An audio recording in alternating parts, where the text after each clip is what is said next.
Hello everyone, my name is Ruth Anoluako. I film about the possibility of Christian marriage in our world. Welcome back to my YouTube channel, my old time subscribers and my new time subscribers. Welcome, new time viewers, welcome. Kindly use the subscription button and switch on the notification bell so you'll be notified when the next video is dropping. I film about the possibility of Christian marriage in our world.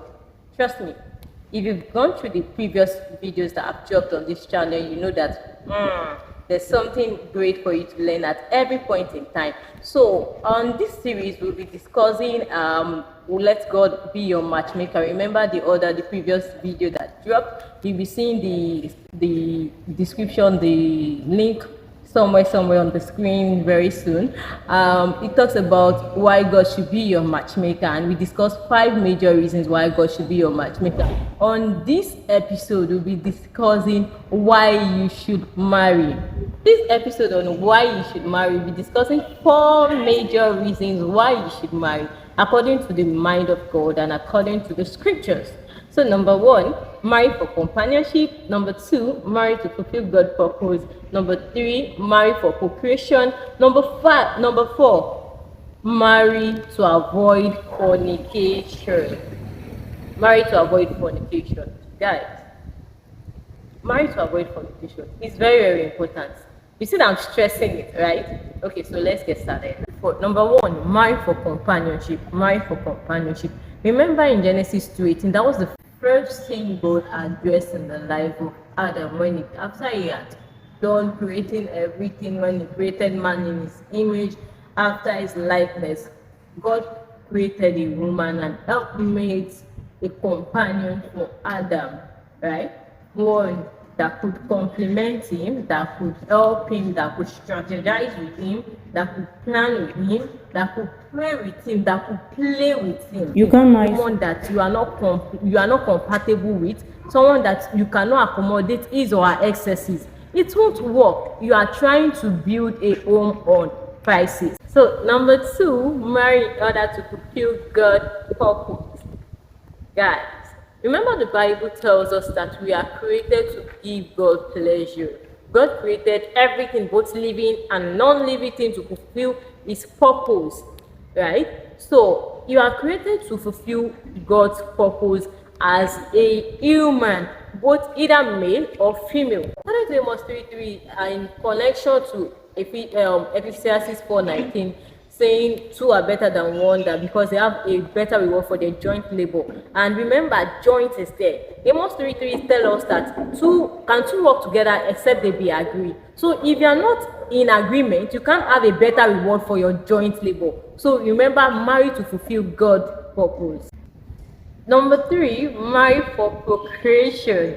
Marry for procreation. Remember in Genesis, after God created everything, when he created man, he said, have dominion, be in charge, multiply, be fruitful, right? So marry for procreation. When you are attracted to your Mr. Right, when you are attracted to your Miss Right, have it at the back of your mind that part of the reason why God created marriage is for creation. Number 3, marry for procreation. Marry for procreation. Remember in Genesis, after God created everything, when he created man, he said, have dominion, be in charge, multiply, be fruitful, right? So marry for procreation. When you are attracted to your Mr. Right, when you are attracted to your Miss Right, have it at the back of your mind that part of the reason why God created marriage is for creation, for procreation, so that you would birth seed, you birth your young ones, and you take care of them, you raise them in the way they should go, in a godly manner. Marry for procreation. Have that at the back of your mind that if as soon as you are getting married, or shortly as you are getting married, you would have children, you have babies, and taking care of them is one of your primary assignments as a parent. Remember, the Bible tells us, raise a child in the way it should go, and when he grow, he shall not depart from it, right?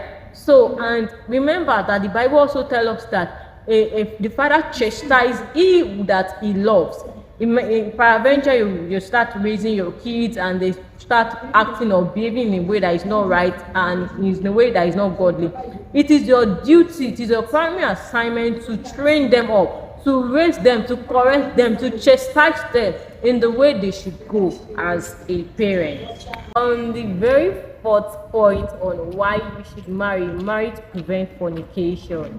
Guys, marry to prevent fornication. Apostle Paul emphasized that in the Bible and telling us part of the reason why you should marry. So you won't lust after a fellow brethren, a fellow believer.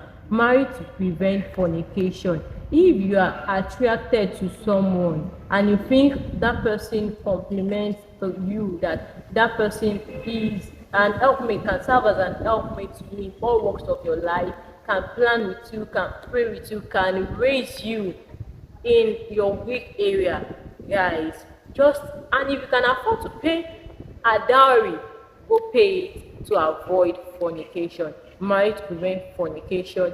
Remember, the Bible says that our body is the temple of the Lord, and when you defile your body, you are sinning against yourself and against the Lord, right? So, and remember, the Bible tells us that our God is not interested in so much of sacrifices without a broken heart. Right? It's not all about you asking for forgiveness, God, I'm sorry, here and there, and you are not broken. God is more interested in a broken person. Thank you for joining me on today's episode on why you should marry. On the next episode, we'll be discussing choosing who to marry. Guys, trust me, you don't want to miss it because there's a whole lot of things to learn. And please, I would like to implore you that as you are watching this video, don't just watch and bypass. Try to apply this principle because they are scriptural to your life. So thank you for joining me on this episode, and do well to look out for the next video that I'll be dropping on this channel, and do well to like, share and subscribe and switch on your notification bell. Bye for now. Thank you. I remain Ruth Anoluwa.